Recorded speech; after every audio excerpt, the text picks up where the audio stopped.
Hey guys, welcome back. Asus makes one of the best gaming smartphones and sells it like hotcakes. But when it comes to flagship phones, Asus is unable to compete on the same level as its rivals. Last year's Asus 6Z had a fantastic feature set but was overshadowed by other brands like OnePlus. This year, Asus is expected to come up with the Zenfone 7 series as the successor to the Asus 6Z from last year.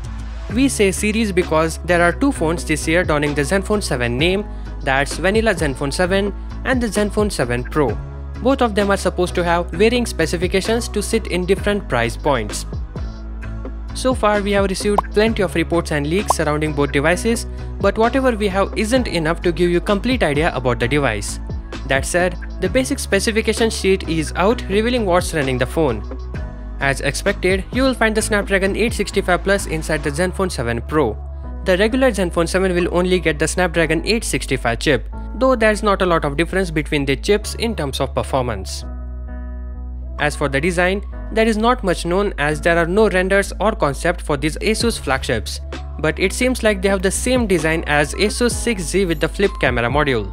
Also, Asus has been acing it with high refresh rate displays on the ROG phone series, so we expect the same on the Zenfone 7 Pro. This one could end up with 120Hz AMOLED display.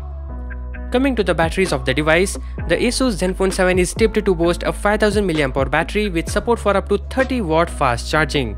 The Pro variant could even feature wireless charging for the first time. However, this is just speculation and we may have to wait for an official confirmation from Asus.